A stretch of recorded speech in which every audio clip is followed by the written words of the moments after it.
كريمه الزبده، كريم شونتي، ومربى اليقطين. راح ندخلوا مربى اليقطين هنا.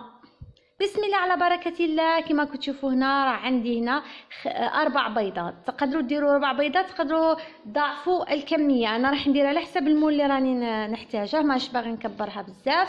درت 4 بيضات لكن كبار ودرجه حراره الغرفه. وحطيت كذلك 5 مغالق كبار نتاع السكر. البنات هنايا اذا لاحظتوا راني زدت هنا ملعقه السادسه، لكن نتوما حطوا فقط 5 معالق باش ما تجيكمش حلوه بزاف ولا جينواز كما تعرفوا راح نسقيوها بالسيرو من بعد. وضربناها حتى تضاعف الحجم نتاعها كيما هكا. بعد راح نزيدوا لافاني تكون من المليحه النوعيه الجيده باش تنكه لنا الجينواز تاعنا.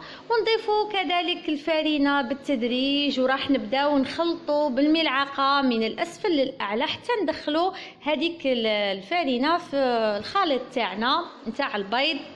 وباش تنجح لكم الجينواز يا البنات لازم من الاحسن تكون عندكم الفارينه مغربله، تغربلوا الفارينه. وكما كتشوفوا هنا راني وضعت كيس خميره، لكن خميره الحلويات، لكن ماشي كيس كامل، وضعت فقط نصف الكيس. راح كما كتشوفوا نبدا ندخل الفارينه ونبدا نطلع بالملعقه من الاسفل للاعلى حتى يتجانس الخليط. وكما قلت لكم باش ينجح لكم الجينواز لازم تتبعوا الخطوات هذه، اللي لازم يكون البيض بدرجة حرارة الغرفة لازم. ومن الأحسن كذلك تحطوا قريصة تاع ملح في البيض كي تضربوه مع السكر.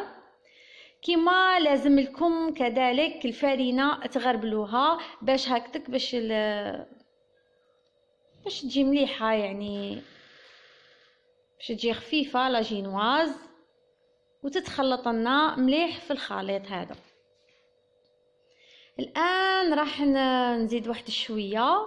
نتوما تعرفوا انا وضعت 5 معالق وزدت الملعقه السادسه تاع الفارينه، لكن كل وحده وكيفاش تحصل القوام تاع الفارينه على حسب الفارينه.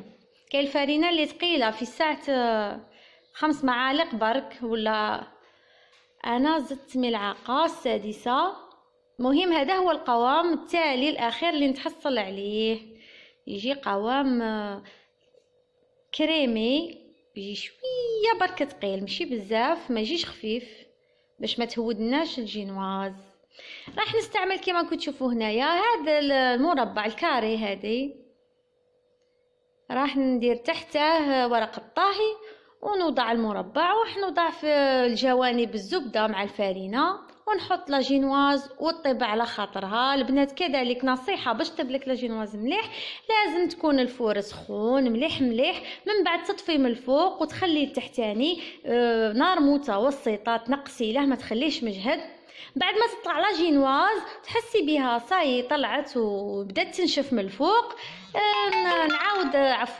نعاود ندير من الفوق، نشعل الفور وكذلك لازم تكون نار متوسطه، ما لازمش تكون قويه باش ما تحرقلكش كما تعرفوا في ساعه الطيب.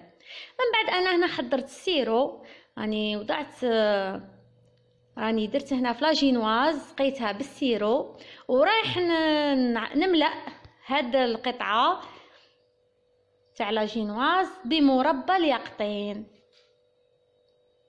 هكذاك يا البنات نكونوا وظفنا اليقطين في الغذاء تاعنا، سواء كما قلت لكم الفوائد تاعه كثيره في المره السابقه في الفيديو السابق. اذا رجعتوا له راح تلاقوا الرابط في صندوق الوصف الاسفل الفيديو نتاع اليقطين، مربى اليقطين والفوائد نتاعه. ذكرت لكم بعض الفوائد وهو عنده فوائد كثيره بزاف، وكما تعرفوا الرسول صلى الله عليه وسلم كان يحب هذا اليقطين، هو مذكور في القرآن الكريم.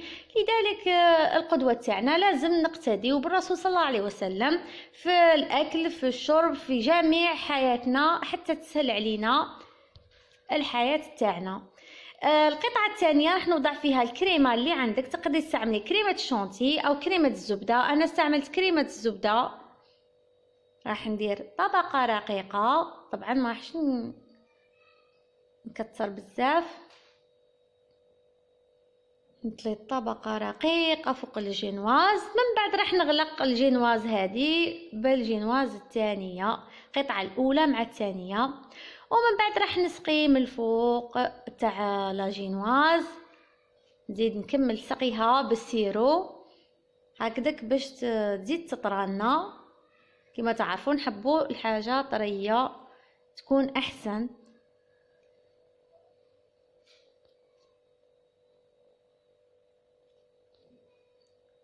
نسقيوها مليح تتشبع لنا هذاك السيرو، يعطيها طراوه ويعطيها كذلك ذوق يعني حلو.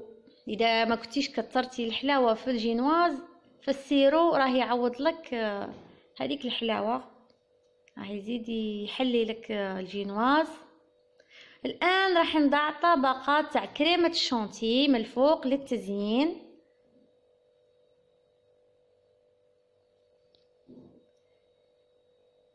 ان شاء الله برك يكون عجبكم الفيديو، وتبعوا توظفوا هذا المربى تاع اليقطين او حاجه كيما هاك صحيه في الحلويات ولا في المأكولات اللي نتناولوها في اليوم، سواء الحساء او غير ذلك،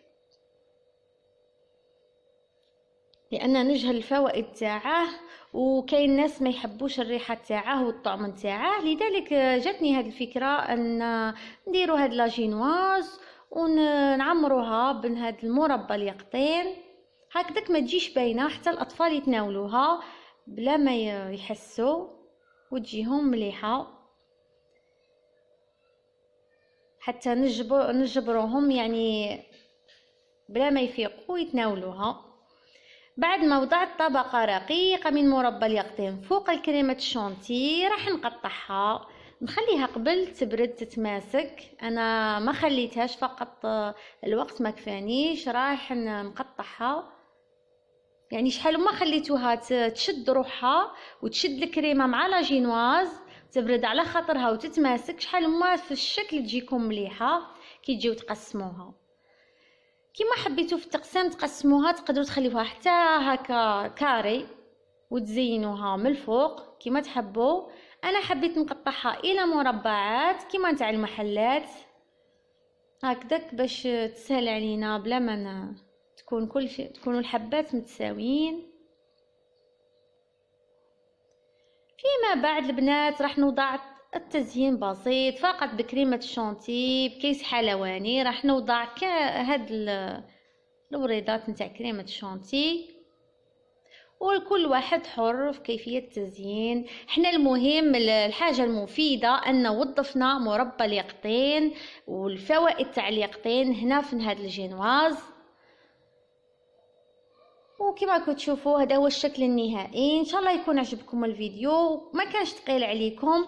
ديروا لي لايك واشتركوا في القناه وبارطاجيو معنا الفيديو اذا عجبكم. ما تنساوش باش تستفيدوا بهذا عفوا نبته اليقطين، بهذه الخضره، بهذا خضره تاع اليقطين اللي فيها فوائد كثيره. وظفوها في حلويات ولا في المأكولات الاخرى واستافدوا بالفوائد تاعها. والسلام عليكم ورحمة الله وبركاته. ان شاء الله مع فيديو اخر ان شاء الله في المرة الجاية مع فوائد، يعني راح نديروا طبخة ونذكروا الفوائد نتاع هذا الصوالح اللي نستعملوهم سواء خضر او فواكه ولا حاجة اخرى. والسلام عليكم.